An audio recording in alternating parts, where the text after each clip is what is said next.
Well, the Trump store is open for business, and Middle Eastern companies are shopping right now. Let me tell you what. Yesterday, or a few days ago, I should say, Donald Trump spoke as if he was some sort of Middle Eastern emissary. And we'll get to that. My name is Musa.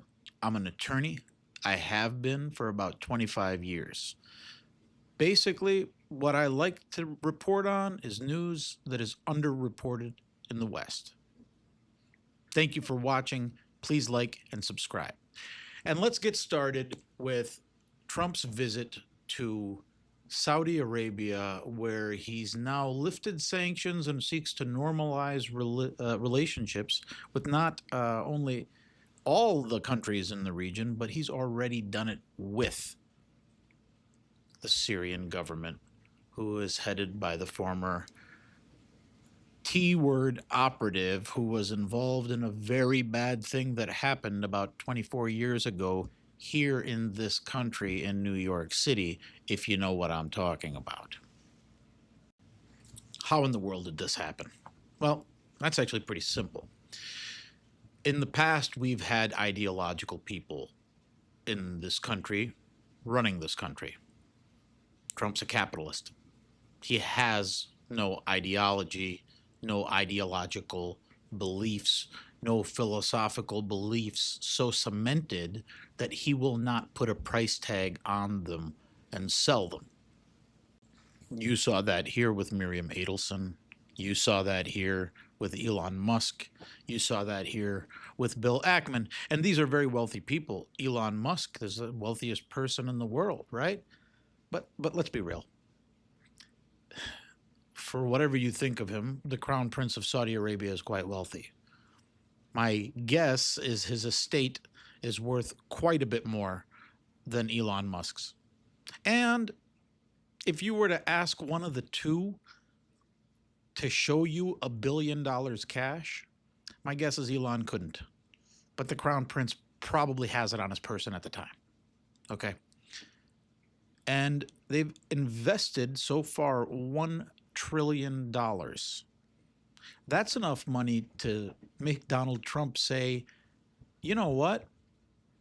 We're going to recognize Palestine. What do you think of that? Now, could you imagine any other president in history saying that and it not being the entire term worth of news? So let's get back to it. I got a little jumbled. Trump is doing his Middle Eastern tour, and like Obama in 2012, is deliberately skipping Israel. Steve Wilkos saying that he's not even taking calls from Netanyahu. He's ignoring Netanyahu. I don't know if you want to look at it this way, but Netanyahu's worth what, 5-10 million bucks? That's pennies. That's nothing. So Trump decided to go and to meet with all of the Arab countries, including the Palestinian president who was invited to the summit as well, Mahmoud Abbas. I don't know what conversations took place, but apparently there have been a lot of business investments and a lot of really wealthy people are kind of like tugging on his ear, to the point where he came out and said he wants to make a deal with Iran. Okay. Another thing that if any other president would have said, it would have taken up their entire term, like it did for Barack Obama. Now, I'm not complaining. Let me just say that. Who knew Trump was Ambassador Extraordinaire de Palestina? It didn't sound like it before when he was calling Chuck Schumer a Palestinian. But you also have to understand that his language is cryptic. Perhaps sometimes he doesn't know what he's saying. The powers that be say that Qatar and Saudi Arabia have done a lot to make Trump say that he's going to recognize a Palestinian state. Whereas they said, we're not going to send troops. What we're going to send, lots and lots of money. And it appears to be working. Now, the question is, how soon is it going to work? Because Netanyahu is trying to murder thousands more people. And if there is no ceasefire coming soon, he's going to do it. He may do it twisting in the wind, but he's going to do it. Even Steve Wilkos came out and said that the only reason this war is going on is because of Netanyahu keeping it going for the purposes of political advancement. Now, Syria. I don't know what brought that. He met with the Syrian president, al-Julani, and, this is a former T-word member who has disdain for the United States. And now all of a sudden, Trump is saying, literally, I don't believe in having enemies forever. Who is this guy? And is he serious? That's what I want to know in the comments. Is this all bullshit? So now let's move on to Qatar. Now, Qatar really made the best deal of all of them. They ended up giving a new Air Force One jet to President Trump, a $400 million, 7-year-old jet. Okay? Now, this jet in and of itself is a beautiful piece of machinery, but of course it has to be retrofitted. So they're talking about $100 to $200 million retrofitting of this jet in order to make it safe, in order to make it, passable, and to make sure that there's no spyware or anything on it that could hurt United States national security. Now, Trump touts it as a $1 billion gift, and maybe in his mind he believes that it is. And the point is that that's the direction it goes. It goes with capitalism.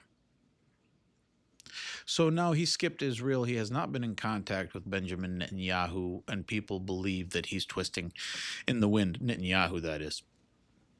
As Trump just turns his back and says, that's your fucking problem, dude. You should have been done with this. Now, realistically speaking, is the Israel lobby in this country going to allow that to happen?